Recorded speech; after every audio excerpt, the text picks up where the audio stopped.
Hey, do I have to call myself sister-in-law now? When I went to my fiancé's family home for a family meeting, Amy said this to me. Jude and his parents tried to intervene, but Amy wouldn't stop. Why do I have to get involved just because Jude decides to get married on his own? That was way out of line. Later, Amy was kicked out of the Brown house and both Jude and his parents apologized to me. But my first impression of Amy was terrible. My name is Lily. I am 32 and have been married for 3 years. My husband Jude is the same age as me, and he has a younger sister Amy, who is 5 years younger than us. I heard it from Jude, but Amy is what you call a troublemaker. In middle school and high school, she dyed her hair, wore nail polish, and got called out for breaking school rules countless times. Although she managed to graduate from high school, since then, she's been wandering around without holding down a steady job.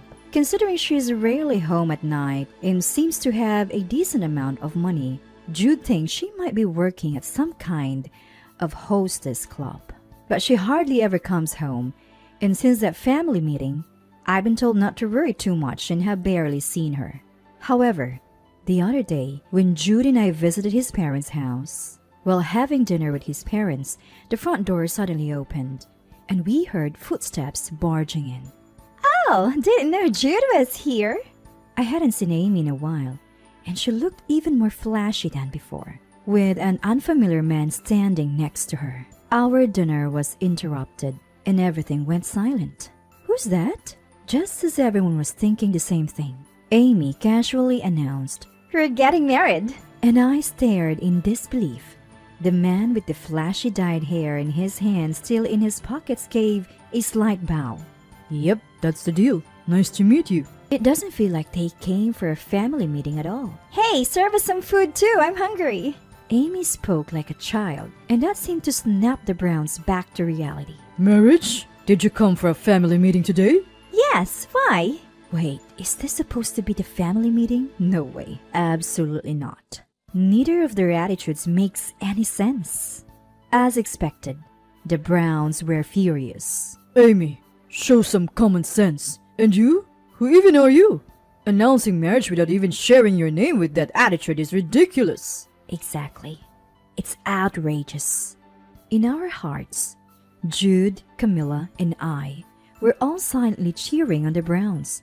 However, the couple just looked down on us with mocking laughter. Haha, common sense? Who needs that to live? Besides, we're not asking for permission. Just informing. That's all. You guys are annoying. We'll go eat elsewhere. Amy and Anthony left as quickly as a storm. The rest of us were left baffled. We just couldn't find the right words to describe our feelings. All the in-laws could mutter was, "This is disgraceful." 3 months later, out of the blue, I received a message from Amy. Lily, I have a favor to ask. I had a sinking feeling about this. As I humored her with a response, Amy started to talk freely. Would you come to the wedding with Jude? She really intends to get married. Dad and Mom said they won't attend because they haven't been properly introduced yet.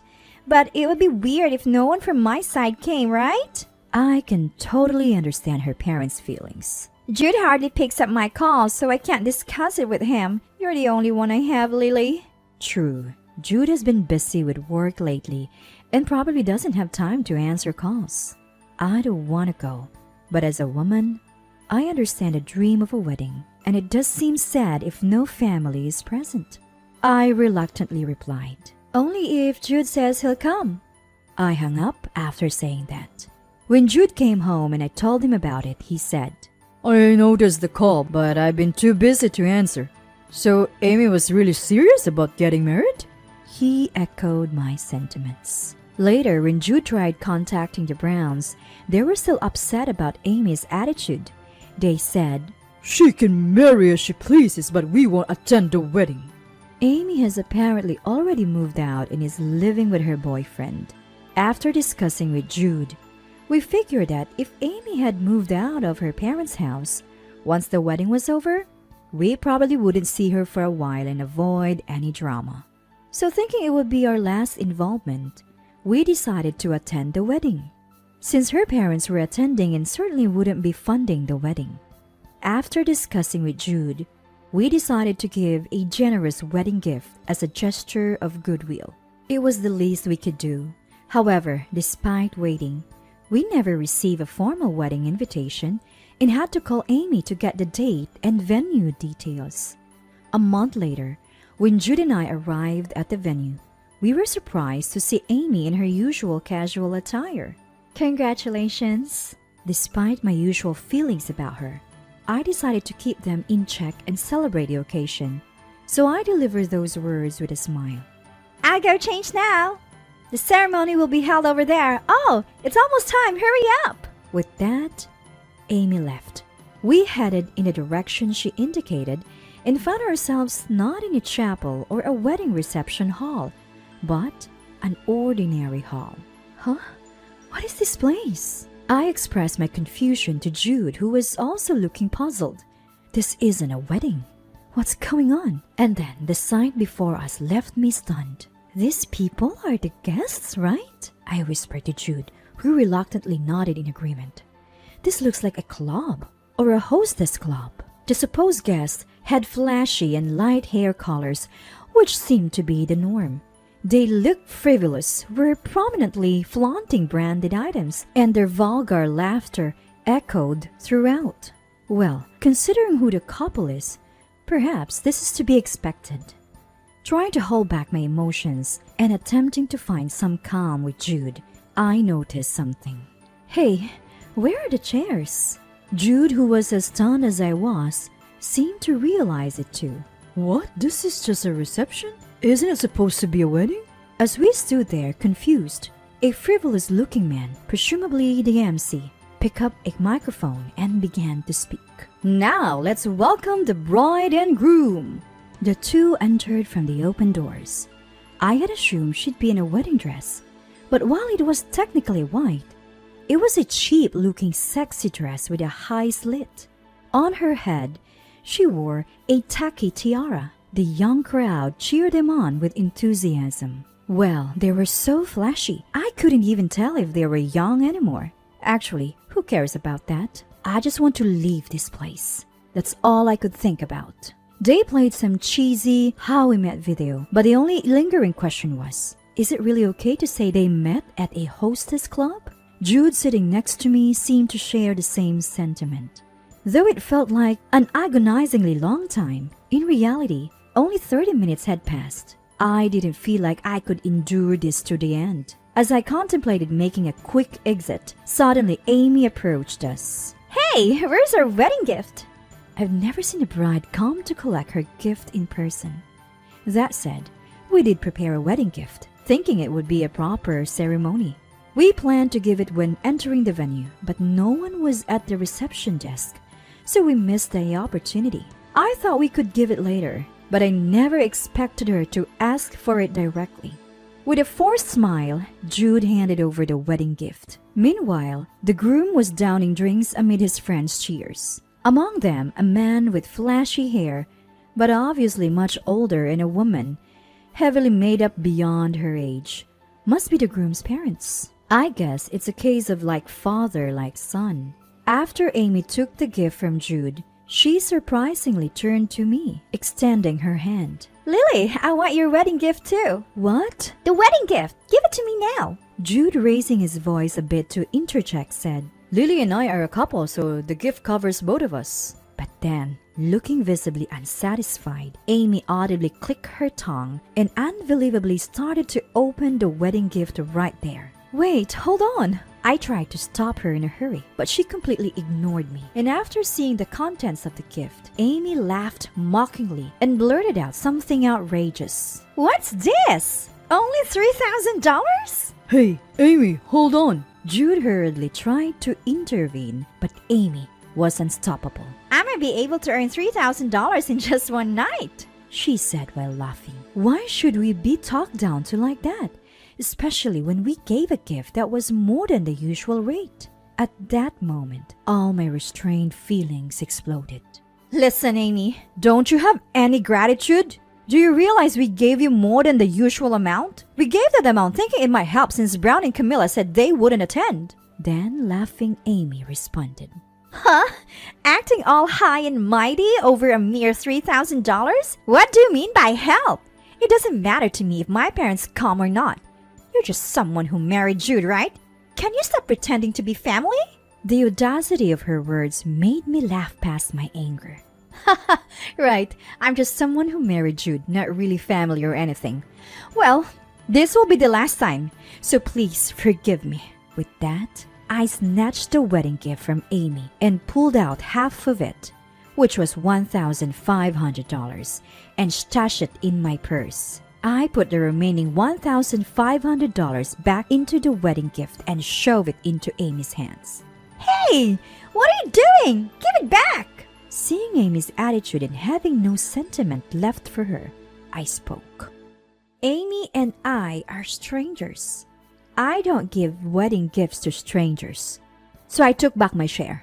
Even though I married Jude, you and I will remain strangers for life. As we were about to leave, Jude grabbed the wedding gift from Amy. My family is Lily, Amy. You're nothing to me. Don't ever come near us, Dad or Mom again. He took my hand and we left the venue. Although Amy seemed to be causing a commotion, the noise in the hall was too loud to make out her words. What in the world was happening? Maybe the so-called wedding was just a ruse to get wedding gifts. When Jude and I went to report the situation to his parents, their expressions were a mix of emotions. Both of you, I'm truly sorry. Thank you. Brown apologized to us. She's our youngest and our only girl. I admit I might have spoiled her a bit too much growing up. I scolded her so much, but nothing ever got through to her. And then she just left her home. Camilla, while apologizing, looked deeply regretful. But she probably won't come back here, and I've told her to keep her distance. So Dad, Mom, you can finally let go and find some peace. Hearing Jude's words, his parents nodded with a complex expression. I thought that was the end of the Amy chapter, but it wasn't meant to be. A few days later, Amy showed up at our door. Hey, how can you just leave without paying your share? I even took the trouble to come all the way here, so you should pay double and give back the wedding gift too. Jude and I exchanged a look and sighed. Normally, if you give a wedding gift, you don't have to pay an attendance fee. On the other hand, if there's an attendance fee, no wedding gift is expected. That's common sense, but according to you, the wedding gift is like a tip and the attendance fee covers the venue and meal costs, so pay both. We're not giving any more wedding gifts. Frankly, we don't feel like celebrating anymore. Hearing Jude's words, Amy puffed up her cheeks in anger. Why? I'm your sister and I got married. How can you not give a wedding gift? That's just terrible. Her words flitting between us made me furious. Sister? I am your sister? After telling us not to pretend to be family, you come back later demanding a wedding gift? What are you thinking? We heard it was a wedding, so we attended out of kindness. But what was the reception? There wasn't even proper food. How much were you hoping to charge for that? The wedding gift is mine. Give it to me. And the party costs money too, so $200 per person. Pay up now. $200? For that tiny party? That's basically a scam. What are you talking about? There was plenty of alcohol, right? Plus the dress and flowers cost money. Hearing that, I couldn't help but laugh. So mostly for alcohol, huh? The food was minimal and everything looked so cheap. By flowers? You mean the decoration at the venue? Or just the ones at the table where you sat? Because there weren't flowers on every table. Plus, there weren't nearly enough tables. If that's what you call spending money, then it's really a scam. I poured out all the frustrations I felt that day. And about the dress? It looked like something cheap you'd pick up anywhere. Even the guests had better dresses. Amy probably hit right on the mark, said less, and glared at me. Normally, weddings and receptions aren't for making money. It's about gratitude and hospitality, right? It's clear as day you two tried to cut costs, charge a high attendance fee, and pocket the difference.